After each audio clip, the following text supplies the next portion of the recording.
श्रीराम समर्थ. गोपाल कृष्ण भगवान की जय. ओवी क्रमांक 262. तैसे इही विण एकले, आम्ही ज्ञान नाही देखिले. जैसे कोंडे निपा गुंतले, बीज निपजे. आता धान्याचं बीज म्हटलं म्हणजे त्याच्यामध्ये कोंडा असणारच. कोंड्याशिवाय ते बीज असूच शकत नाही. तसं ज्ञानेश्वर महाराज म्हणतात, आम्ही जगामध्ये इतकं काही ज्ञान पाहिलं आहे, परंतु ते सगळं ज्ञान अज्ञानाने आवृत्त झालेलं आहे. अज्ञानाने विळखा घातलेला आहे. अज्ञानाने लपेटलं गेलेलं आहे. आणि म्हणून ज्ञान म्हटलं की त्याच्याबरोबर अज्ञान हे येणारच. अज्ञानाशिवाय ज्ञान नाहीच. आणि म्हणून इथे ज्ञानेश्वर महाराज अशा सगळ्या दृष्टांताद्वारे आपल्याला हे सांगू इच्छितात की ज्ञान आणि अज्ञान हे दोन्ही एकत्र असतं. फक्त आपल्याला त्यातलं अज्ञान बाजूला केलं की खाली जे शिल्लक राहतं त्याला ज्ञान असं म्हणतात. आता आपण गीतेमधला पुढचा याच अध्यायातला 39वा श्लोक पाहूया. आवृत्तं ज्ञानं एतेन ज्ञानिनो नित्यवैरिणा कामरूपेण कौन्तेय दुष्पुरेण अनलेन च. आवृतं ज्ञानं एतेन ज्ञानिनो नित्यवैरिणा कामरूपेण कौन्तेय दुष्पुरेण अनलेन च. आता या श्लोकाचा आपण अर्थ बघूया. ज्ञानी जीवाची शुद्ध असणारी चेतना, चैतन्य त्याच्या कामरूपी नित्य शत्रूद्वारे आच्छादिली जाते. काम कधीच संतुष्ट होत नाही आणि म्हणून तो सतत अग्नीप्रमाणे जळत असतो. भगवान श्रीकृष्ण अर्जुनाला सांगतायत, अर्जुना, ज्ञानी पुरुषांचा नित्य वैरी असणारा, ज्याची कधीच तृप्ती होत नाही, ज्याची कधीच शांती होत नाही आणि ज्याला आता पुरे असं कधीच वाटत नाही, अशी ही इच्छा, अपेक्षा, कामना, हा जो कामरूपी शत्रू आहे, हा शत्रू त्या ज्ञानी माणसाचं ज्ञान आच्छादित करून टाकतो. आणि म्हणून ही हाव काही संपत नाही. त्या माणसाला कधी तृप्ती लाभत नाही आणि तो सतत या काम भावनेने तडफडत असतो. आणि म्हणून हा कामाग्नी त्याला रोजच जाळत असतो. आता या श्लोकावर आधारित ओवी क्रमांक 263 आपण बघूया. तैसे ज्ञान तरी शुद्ध, परी इही असे प्ररुद्ध, म्हणोनी ते अगाध होऊनी ठेले. असं हे जे काही ज्ञान आहे अर्जुना, हे मुळातच अतिशय शुद्ध आहे. परंतु काम क्रोध रूपी विकारांनी, वासनांनी त्या ज्ञानावर आवरण घातलेलं आहे. म्हणून ते ज्ञान अगाध म्हणजे खोल खोल असणारं असं झालेलं आहे.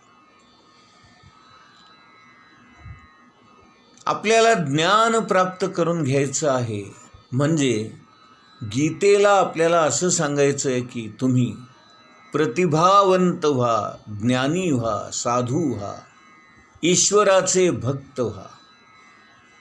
आणि एकदा का अशी प्रतिभा जागृत झाली म्हणजे तुमचं हे वर असणारं आच्छादन घालणारं अज्ञान आपोआप बाजूला व्हायला हवं. आता हे कसं घडायचं तर ज्ञानेश्वर महाराज म्हणतात, अज्ञान जर आपल्याला दूर सारायचं असेल तर आपल्या इंद्रियांचं स्वामित्व जे आहे ते कमी झालं पाहिजे. आणि म्हणून इंद्रियांचं स्वामित्व कमी करण्याचा हा सगळा प्रयत्न आपल्याला परमार्थामध्ये करावा लागतो. आपली इंद्रिय ही वासनांनी विकारग्रस्त झालेली असतात आणि म्हणून ती आपल्याला या विषय सुखासाठी धडपड करायला भाग पाडत असतात. हा सगळा आग्रह ज्ञानेश्वर महाराजांचा असा आहे. आणि म्हणून ते आपल्याला सांगतात की इंद्रियांना संयमित करा, इंद्रियांवर आवर मिळवा, इंद्रियांना आपल्या ताब्यात ठेवा आणि त्यांना विषय वासना विकारांपासून दूर ठेवा. आता हे नेमकं कसं साधायचं, पुन्हा हा प्रश्न निर्माण होतो. आपण सर्वसामान्य माणसं, प्रापंचिक माणसं, व्यावहारिक माणसं, आपण काही संन्यास घेऊ शकत नाही, आपण काही वैराग्य धारण करू शकत नाही. आपल्याला या सगळ्या गोष्टींचे भोग भोगावेच लागतात. परंतु ज्ञानेश्वर महाराज एक खुबी आपल्याला सांगून ठेवतात. ते म्हणतात, ठीक आहे, आपण भले संन्यासी नसू, आपण भले वैरागी नसू, आपण भले विरक्त नसू, परंतु आज एखादा भोग भोगायला मिळाला आणि जर तो उद्या नाही मिळाला तर आपल्याला रुखरुख लागता कामा नये, इतकं तरी आपण सांभाळावं ना. हे सज्जन पुरुष किंवा संत मंडळी, साधू सज्जन हे काय करतात, तेही तुमच्या आमच्यासारखेच सामान्य माणसंच असतात. तेही आपल्यासारखेच भोग भोगत असतात. परंतु भोग भोगून सुद्धा त्या भोगांमध्ये आणि त्या विषय सुखामध्ये ते कधीही अडकत नाहीत. त्याच्यापासून ते अलिप्त असतात. शरीर सांभाळण्या इतकीच गरज भागेल एवढेच भोग ते भोगतात. आणि म्हणून ते संत सज्जन पदाला जाऊन पोहोचतात.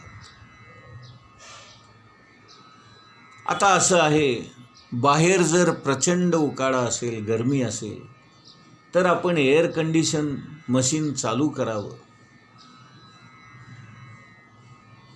हे आजकाल घरोघरी घडताना आपण पाहतो. परंतु प्रत्यक्षामध्ये हे निसर्गाच्या आणि व्यवहाराच्या विरुद्ध आहे, हे माणसाला कळत नाही. माणसाच्या शरीरामध्ये इतक्या प्रकारच्या शक्ती असतात की तो हिमालयातली थंडी देखील सोसू शकतो आणि अगदी वाळवंटामधलं कडक ऊन देखील तो सहन करू शकतो. परंतु आपण काय करतो, शरीराला या गोष्टी सहन करण्याची संधीच देत नाही. जरा कुठं बाहेरचं वातावरण गरम व्हायला लागलं की आपण पंख्याखाली बसतो, नाहीतर एअर कंडिशनच्या मशीन समोर बसतो. आणि मग काय होतं, शरीराची ती जी शक्ती आहे त्या शक्तीचा वापरच केला जात नाही. आणखीन एक शक्ती माणसामध्ये आहे. अनेक दिवस काहीही न खाता पिता देखील माणूस राहू शकतो. परंतु आपण इतकं काही भरमसाठ खात बसतो, पीत बसतो की आपल्या अंगामध्ये ही शक्ती आहे याची जाणीव देखील आपल्याला आजकाल राहिलेली नाही. आणि या सगळ्या कृत्रिम गोष्टींमुळे, या सगळ्या सुखसोयींमुळे आपण निसर्गापासून दूर जातो आहोत. आणि मग आपल्याला साधा हवेमधला बदल देखील सहन होत नाही. जराशी थंडीची झुळूक आली की आपण आजारी पडतो, किंवा जरासं ऊन लागलं की आपल्याला चक्कर येते, घाम फुटतो. आणि मग आजारपण देखील असं काही वाढत जातं. मग आपल्याला साधी औषधंसुद्धा लागू पडत नाहीत. आणि म्हणून आपल्याला आता आजकाल स्ट्रॉंग असणारी हेवी अँटीबायोटिक्स घ्यावी लागतात. हायर डोसची इंजेक्शन्स घ्यावी लागतात. का? तर आयुर्वेदिक उपाय आजकाल लागूच पडत नाहीत. सगळ्यांचीच परिस्थिती अशी झालेली आहे. आणि म्हणून आपण स्वतःच याला कारणीभूत आहोत. आणि या सगळ्या अधःपतनाला आपणच जबाबदार आहोत.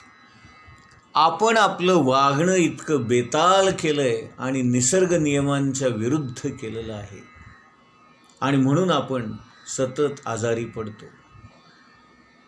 प्राणी आणि पक्षी बघा, ते उन्हाळ्यामध्ये भाजून निघतात, पावसाळ्यामध्ये भिजून जातात, थंडीमध्ये कुडकुडतात, परंतु त्यांना काहीही होत नाही. आणि आपण माणसं मात्र निसर्गाच्या अगदी विरुद्ध वागतो. पावसामध्ये आपला देह भिजावा अशी भगवंताची इच्छा असते, आणि आपण तो छत्री घेऊन किंवा रेनकोट घालून भिजण्यापासून परावृत्त करतो. थंडीमध्ये आपला देह कुडकुडावा अशी भगवंताची इच्छा असते, परंतु आपण स्वेटर घालून, मफलर गुंडाळून आपल्या शरीराला घाम फोडतो. उन्हाळ्यामध्ये आपला देह भाजून निघावा, शरीरातलं पाणी घामाच्या रूपाने बाहेर पडावं अशी भगवंताची इच्छा असते, परंतु आपण AC समोर बसून राहतो, पंख्याखाली बसून राहतो आणि आपल्या शरीरातून घामच येऊ देत नाही. अशा प्रकारे आपण निसर्गाच्या विरुद्ध वागून स्वतःचा घात करून घेत असतो. आणि हे जे संत सज्जन मंडळी, हे जे साधक मंडळी असतात, हे जे सिद्ध पुरुष असतात, हे जे ऋषीमुनी असतात, हे जे तपश्चर्या करणारे तपस्वी असतात, ते निसर्गाबरोबर, निसर्गाप्रमाणे वागतात. आणि म्हणून त्यांना कुठलाही आजार होत नाही, ते कधी आजारी पडत नाहीत. भर थंडीत देखील ते गार पाण्याने आंघोळ करतात, थंडी वाऱ्यामध्ये हिंडतात, उघडे बसतात, उन्हाळ्यामध्ये भाजून निघतात, पावसाळ्यामध्ये भिजून जातात. अशा प्रकारे शरीराला सगळ्या ऋतूंची सवय लावतात. आणि म्हणून त्यांच्या शरीराला हे सहन करण्याचं सामर्थ्य प्राप्त होतं. या सगळ्या परिस्थितीला सहन करण्याचं, सोसण्याचं त्यांना एक बल प्राप्त होतं. आणि म्हणून इथे ज्ञानेश्वर महाराज म्हणतात, जोपर्यंत आपण या गोष्टी सहन करायला शिकत नाही, तोपर्यंत आपल्याला काहीच प्राप्त होणार नाही. ओवी क्रमांक 264. आधी याते जिणावे, मग ते ज्ञान पावावे, तव पराभवो न संभवे राग द्वेषा. जोपर्यंत आपल्या मनामध्ये राग आणि द्वेष आहेत, जोपर्यंत ते आपल्या मनावर पगडा ठेवून आहेत, जोपर्यंत आपलं मन बुद्धी त्यांच्या ताब्यात आहे, तोपर्यंत आपल्याला आपल्यातच आत असणारं ज्ञान मिळणार नाही, समजणार नाही, जाणवणार नाही, कळणार नाही. आपल्यापाशी असणारं हे ज्ञान म्हणजे आत्मज्ञान कायम आहे, सतत आहे, अविनाशी आहे. आणि शांतीच्या स्वरूपामध्ये, समाधानाच्या स्वरूपामध्ये, आनंदाच्या स्वरूपामध्ये ते कायम आहे. परंतु याच्या आड काय येत असेल तर आपला अहंकार, आपले विकार, आपल्या वासना आणि हे विषय. अत्यंत क्षुद्र गोष्टींनी आपण क्रोधित होतो, क्षुब्ध होतो. अहो, चालताना साधी चप्पल जरी तुटली तरी आपल्याला राग येतो. एखाद्या दिवस मोलकरीण कामावर आली नाही तर आपलं डोकं फिरतं. साध्या साध्या गोष्टींनी आपण त्रस्त होतो, त्रासतो. सहन करण्याची सहनशक्तीच आता आपल्यामध्ये राहिलेली नाही. पुढच्या ओवीमध्ये ज्ञानेश्वर महाराज म्हणतात, याते साधावया लागी जे बळ आणि जे अंगी, ते इंधने जैसी आगी सावावो होय. सावावो म्हणजे मदत करणारा. एखादा अग्नी जर पेटलेला असेल तर आपण त्यामध्ये इंधन घालत गेलो तर तो विझण्याऐवजी जास्त भडकेल. याचा अर्थच असा की जोपर्यंत काम, क्रोध वगैरे विकार आपल्या ताब्यात राहण्या इतपतच असतात तोपर्यंत आपल्याला ते त्रासदायक होत नाहीत. पण जेव्हा आपण त्यांच्या ताब्यात जातो तेव्हा मात्र अग्नीमध्ये इंधन घातल्याप्रमाणे ते भडकतात. गोपाल कृष्ण भगवान की जय.